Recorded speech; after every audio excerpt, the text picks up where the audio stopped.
چنے کی دال پیس کر دودھ کے ساتھ چہرے پر لگانے سے چھائیاں اور کیل مہاسے یقینی دور ہو جاتے ہیں۔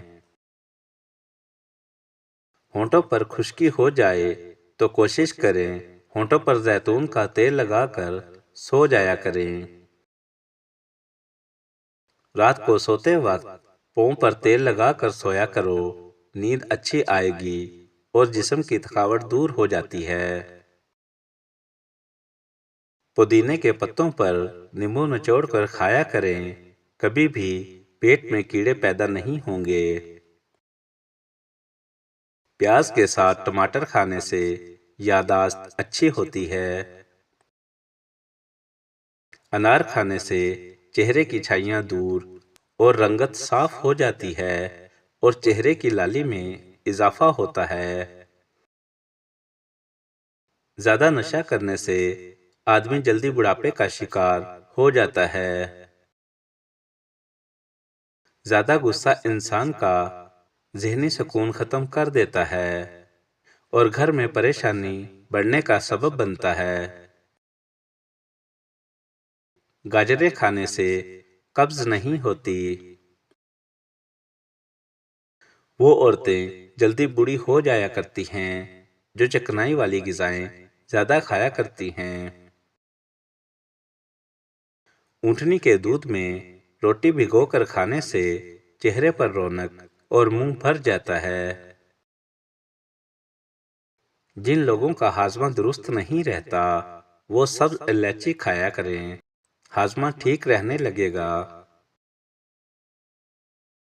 قد چھوٹا ہو تو اونٹنی کے دودھ میں شہد ملا کر پی لیا کرو، قد میں اضافہ ہوگا۔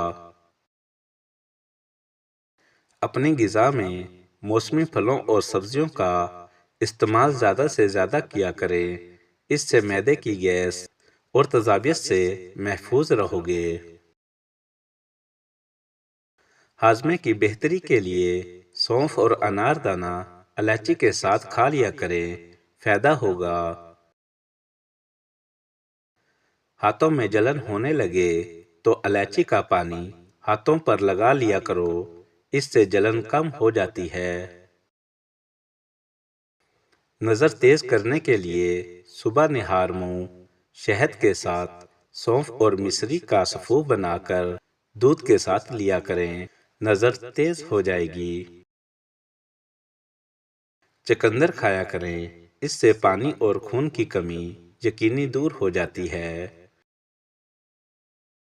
زیادہ تیز چائے پینے سے دل کے وال کمزوری کا شکار ہو جایا کرتے ہیں، جس سے ہارٹ اٹیک کا خطرہ بڑھ جاتا ہے۔ آم کا رس آنکھوں کی روشنی بڑھانے اور آنکھوں کی جلن دور کرنے میں مددگار ثابت ہوتا ہے۔ خالی پیٹ مونگ پھلی، انجیر، اخروٹ، بادام کھانے سے بہت زیادہ فائدہ ہوتا ہے۔ اگر آپ اچھا کھاتے پیتے ہیں، جسم کمزور اور منہ پہ چھائیاں ہونے لگے تو یہ ٹی بی ہونے کی علامت ہے۔ بند گوبھی کے پھول کا رس نکال کر پی لو، صرف 5 دن میں جسم کی چربی اور 9 کلو وزن کم ہو جائے گا۔ قبض رہنے کی صورت میں پکا ہوا پپیتا کھائیں، روزانہ 6 گلاس پانی پئیں، خربوزہ کھائیں۔ زیادہ کام کرنے کی وجہ سے جسم پر پسینہ آیا ہو تو فوراً کبھی مت نہاؤ ورنہ فالج ہو سکتا ہے۔ سونے سے پہلے تھوڑا سا ادرک کھا لیا کریں، پیٹ باہر نہیں آئے گا۔